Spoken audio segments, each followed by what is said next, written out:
Hello दोस्तों, good morning, नमस्कार। आप सभी दोस्तों को फिर से हमारे 1 2 3 एजुकेशन 10 में आपका बहुत बहुत स्वागत है। सो दोस्तों, आज हमारे वीडियो का थंबनेल देखकर आप समझ गए कि हमें आज सर क्या बताने वाले हैं। सो दोस्तों, मैं आपको फिर से बता दूं कि आज मैं क्लास 9th जो है डॉक्टर के.सी. सिन्हा का एक्सरसाइज 1.2 का आज 10 नंबर क्वेश्चन में दोस्तों आपको इस वीडियो में बताने वाला हूँ।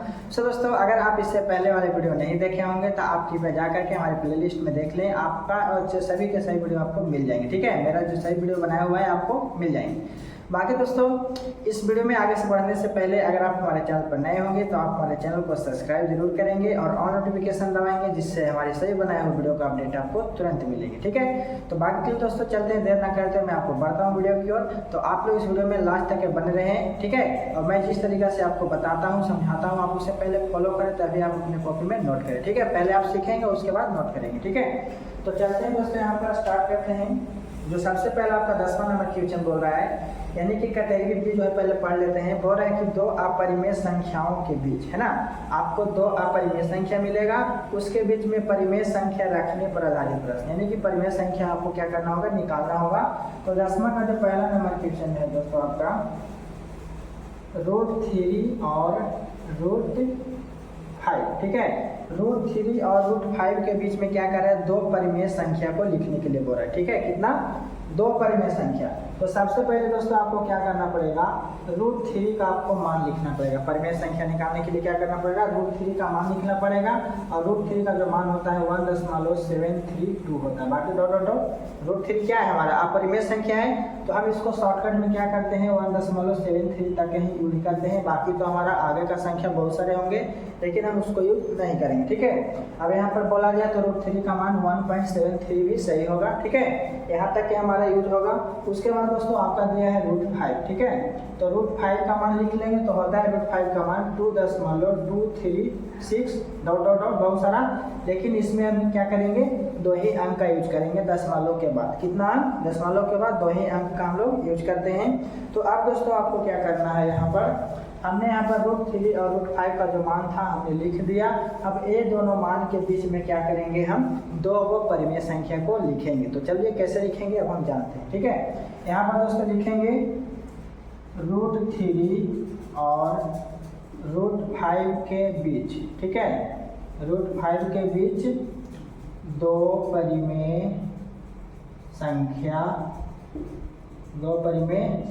ठीक है, तो देखिए यहाँ पर हमारा कितना है, √3 का मान कितना है, 1.73 है ना। अभी आपको बताएं कि दशमलव के बाद दो ही अंक तक हमको क्या करना है, लेना है। ठीक है, तो 1.73 हो गया, और ठीक है कितना, 2.23। ठीक है, तो 1.73 को मान लीजिए, अभी के लिए सपोज है, मान लीजिए मैथ है, थोड़ा सा मान के चलना पड़ेगा। अब इसको मान लीजिए कि हमारा 173 है, दशमलव को हटा दीजिए, क्या है मेरा 173। यहाँ पर मान लीजिए हमारा 223 है। ठीक है, सो दोस्तों आपको अब समझ में आ रहा होगा, यहाँ पर हमने बोला कि इसको मान लीजिए 173 और इसको मान लीजिए 223। तो इसके और इसके बीच में जो भी संख्या है ना, जो भी संख्या है, जैसे मान लीजिए 173 के बाद अगला संख्या क्या आएगा, 174 आएगा, 175 आएगा, 176 आएगा, 177 आएगा, डॉट कहने का मतलब कहाँ तक आएगा, 222 तक के आएगा कि नहीं आएगा। 174 और 223 के बीच में 222 तक की संख्या आएगी। तो आपको दोस्तों इसमें से किसी भी संख्या को क्या करनी है, लिख देनी है। कितने, तो दो लिखना है। ठीक है, कोई जरूरी नहीं कि आपका जो आंसर में है वही आप लिख सकते हैं, कोई जरूरी नहीं है। ठीक है, वो आंसर में दिया है तो आप उसे भी लिख सकते हैं। और आपको बता दें कि इसके और इसके बीच में जो भी संख्या आता है, आप उसमें से कोई दो परिमेय संख्या को उठा के लिख सकते हैं। ठीक है, कोई कंडीशन नहीं है इसमें। ठीक है, तो अब दोस्तों आपको समझ में आ रहा होगा कि ये जो हमारा 1.73 है, तो उसके बाद वाला अगला संख्या क्या होंगे, तो 1.74 होगा, 1.75 होगा, है ना, 1.76 होगा। इस तरीके से हमारा बहुत सारे संख्या होंगे। तो हम उसमें से क्या करेंगे, किसी दो को लिख देंगे। तो मैं आपको उदाहरण के लिए बोल दूं यहाँ पर कि आप यही दो को लिख दीजिए, ज़्यादा लापा शूटिंग करने की कोई ज़रूरत नहीं है। ठीक है, अगर आप आंसर लिखना चाहते हैं तो आप इसको आगे की ओर बढ़ाते जाइए, उसमें आप आंसर देखेंगे तो मिल जाएगा। ठीक है, लेकिन मैं कहूँगा कि बस इतना और इतना के बीच में आपको जो पसंद आता है उसको लिख दीजिए, बाकी खत्म कहानी। ठीक है, तो अब चलते हैं दोस्तों आगे। अब हम लोग दूसरा नंबर की, ठीक है, आप उसको ऐड कीजिए। सेकेंड नंबर क्वेश्चन में है आपका कि √3 और √7 के बीच में 3 को परिमेय संख्या लिखना है, ठीक है। तो सेम आपको इसी तरीके से बनाना है। हम इसको मिटाते हैं और चलते हैं सेकेंड नंबर क्वेश्चन में, ठीक है। तो सेकेंड नंबर क्वेश्चन आपको कैसे करना है, सेकेंड नंबर क्वेश्चन दोस्तों √3 और कितना है √7, ठीक है। तो √3 और √7 के बीच में 3 को क्या करना है आपको परिमेय संख्या को लिखना है। तो सबसे पहले क्या करेंगे, जिस तरीके से हम अभी बताएं, √3 का मान लिखेंगे 1.73, ठीक है। और √7 का जो आपका मान होता है दोस्तों 2.64 होता है, कितना 2.64। बाकी और संख्या आगे में होती है, इस तरीके से डॉट डॉट दे सकते हैं, चूंकि यहाँ परिमेय संख्या है ना तो आपको डॉट डॉट दे देना होगा, ठीक है। बहुत गर्मी है, फिर भी मैं आप लोग के लिए इतना मेहनत करता हूँ, तो थोड़ा आप हम पे दया कीजिए, हमारे चैनल को सब्सक्राइब कर दीजिए, वीडियो को लाइक कर दीजिए और अपने दोस्तों के पास शेयर कीजिए। हंसते रहिए, मुस्कुराते रहिए और आगे की ओर बढ़ते रहिए। तो चलिए हम लोग पढ़ते हैं। अब दोस्तों यहाँ पर आपका है √3 और √7, यही ना है के बीच कितना को लिखना है परिमेय संख्या, 3 गुना लिखने के लिए बोल रहा था, हाँ 3 परिमेय संख्या, ठीक है। यहाँ पर लिख देते हैं 3 परिमेय संख्या, ठीक है, शॉर्ट में संख्या लिख दिए। तो √3 और √7 के बीच में 3 को परिमेय संख्या लिखना है। तो सेम इसी तरीके से 1.73 और ठीक है कितना 2.64 के बीच में आपका जो संख्या आता है उसमें से किसी को 3 को लिख दीजिए। हमने अभी आपको पिछले वीडियो में बताया, पिछले मतलब क्वेश्चन में बताया कि आप इसमें इतना और इतना के बीच में कोई भी संख्या को लिख सकते हैं। तो आप इसमें भी वही करिए, ठीक है। 1.7 पे है ना, तो हम क्या करते हैं कि 1.73 के बाद वाला जो संख्या 1.74 है उसको नहीं लिखते हैं, ठीक है। हम 1.75 लिख देते हैं। कितना लिख देते हैं 1.75, ठीक है। अब हमको 2 को और लिखना है, तो 2 को और लिखना है। तो आप देखिए 2.64 है, तो इसके पहले वाला संख्या होगा 2.63 होगा, 2.62 होगा ना। तो हम क्या करते हैं कि 2 को संख्या इसमें से लिख देते हैं, यानी कि 2.60 लिख देते हैं, होगा ना 60 होगा ना 2.60, 60 नहीं बोलेंगे, दशमलव के बाद देखिए हम यहाँ पर आपको बोल दिए 2.60, यानी कि हम जब भी बोलेंगे दशमलव के बाद एक का अंक बोलेंगे, ठीक है।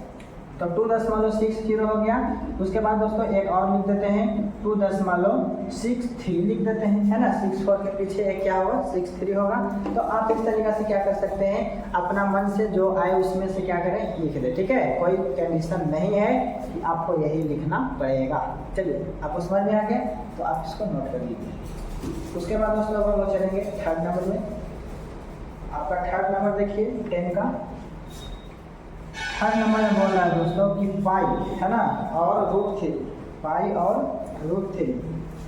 थर्ड नंबर है आपका पाई और √3 के बीच, है ना। कितना यहाँ पर लिख दिया है पाई और √3 के बीच एक अपरिमेय संख्या ज्ञात करें, ठीक है। तो अपरिमेय नहीं होगा, परिमेय संख्या होगा। क्या होगा वहाँ पर आ को काट दीजिएगा, क्योंकि हमको ऊपर में बताया गया है कि 2 अपरिमेय संख्या के बीच परिमेय संख्या रखने पर आधारित प्रश्न। तो यहाँ पर अपरिमेय कहाँ से आ जाएगा, यानी कि आ जो दिया हुआ है गलत है, उसको काट देंगे। आपको लिखना है परिमेय संख्या, ठीक है। तो चलिए दोस्तों पाई और √3 के बीच में आपको क्या करना है, एक परिमेय संख्या लिखना है, ठीक है। तो आपको यहाँ पर पाई का जो मान होता है दोस्तों कितना होता है आपको पता है 3.14 होता है, ठीक है, दशमलव में। और ऐसे बात करें तो इसका 22/7 होता है, पाई का मान 22/7 होता है ना। आप भागा दीजिएगा ना तो आपका ये वाला आ जाएगा। देखिए 22 में 7 से भागा दीजिए तो 7 या 21, आपके यहाँ पर 1 बचेगा, ठीक है, ये कट जाएगा। 0 दीजिएगा, दशमलव दीजिएगा तो 7 एकम 7 बचेगा। और यहाँ पर 7 एकम 7 लगाएंगे तो 3 बचेगा। और यहाँ पर 0 दीजिएगा तो 7 चौके कितना हो जाएगा आपका 28, फिर 2 बचेगा। तो इसी तरीके से आगे बढ़ते चल जाएंगे। तो हम क्या करेंगे दशमलव के 2 ही अंक तक के लेंगे। तो देखिए हमारा 3.1 पर आ गया। तो यहाँ पर पाई का मान हो गया 3.14, ठीक है। यहाँ पर लिख दीजिए पाई बराबर 3.14 और √3 का मान होता है 1.73, ठीक है। इस तरीके से क्या करेंगे हम लिख देंगे। उसके बाद दोस्तों यहाँ पर एक चीज़ और मैं आपको बता दूं कि अगर ऑब्जेक्टिव में पूछे कि पाई एक परिमेय संख्या है या अपरिमेय संख्या है, तो दोस्तों आप बोलेंगे कि पाई जो है अपरिमेय संख्या, ठीक है। ये आपको ऑब्जेक्टिव में भी देता है, तो हम आपको बता दिए कि पाई जो है क्या है अपरिमेय संख्या। √3 भी हमारा अपरिमेय संख्या है, तो इसके बीच में है ना। तो यहाँ पर लिखेंगे पाई और 3 के बीच, है ना, √3 के बीच एक परिमेय संख्या, एक परिमेय संख्या, ठीक है। एक परिमेय संख्या लिखना है, तो चलिए यहाँ पर लिखते हैं 3.14 और कितना है 1.73, ठीक है। तो इसके और इसके बीच में बहुत सारा संख्या होगा, मान लीजिए 314 है, कितना है 314 और ये कितना 173, तो 173 मानने के लिए बोले 173 नहीं है, 1.73 है 3.14, ठीक है। तो आपको मानने के लिए हमने बोला है, तो यहाँ पर क्या हो जाएगा 314 और 173 के बीच में जो भी संख्या आता है, जैसे यहाँ पर 314 है तो इसके पहले वाला संख्या क्या होगा 313 होगा, 312 होगा, है ना, 311 होगा, इस तरीके से संख्या होगा। और 173 के पीछे की बात करें तो कितना हो जाएगा 172 हो जाएगा, यानी 1.73, इस तरीके से सब दशमलव हो जाएंगे, ठीक है। ये तो हमारा 3.14 है ये। तो अब यहाँ पे क्या करेंगे, इसके पीछे में 1.71 होगा, 1.70 होगा, कहने का मतलब इसके पीछे और इसके बाद इसके पीछे, ठीक है। जो भी संख्या बीच में आती है आप क्या करेंगे उसको लिख देंगे। तो चलिए इसमें से हमको ए को लिखना ही है, तो हम किसी को लिख देते हैं 3.14 यहाँ पर 1.73, ठीक है। तो यहाँ पर दोस्तों पीछे में जाएंगे तो हो जाएगा 3.13 हो जाएगा, है ना, 3.12 हो जाएगा, 3.11 हो जाएगा। तो आप क्या कीजिए कि इसी में से कोई एक संख्या को लिख लीजिए, ठीक है। तो चलिए हम यहाँ पर मान लेते हैं लिख दिए 3.12, ठीक है। तो आपका ये भी वाला सही हो जाएगा।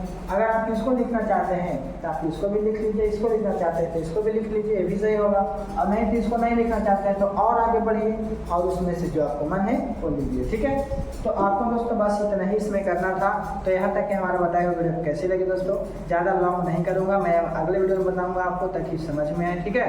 बाकी के लिए दोस्तों यहाँ तक कि हमारी वीडियो कैसी लगी, अगर दोस्तों हमारी वीडियो अच्छी लगी हो तो आप हमारे वीडियो को लाइक करेंगे एंड चैनल को सब्सक्राइब करेंगे और दोस्तों के पास शेयर करेंगे और आप कमेंट करके ज़रूर बताएंगे कि हाँ आपको ये वीडियो कैसा लगा, ठीक है, ताकि मैं समझ पाऊँ कि हाँ आप लोगों को समझ में आया या नहीं आया, ठीक है। बाकी के लिए दोस्तों मिलेंगे अगले वीडियो में, जब तक के लिए best of luck. So thank you, all the best, जय हिंद, जय भारत।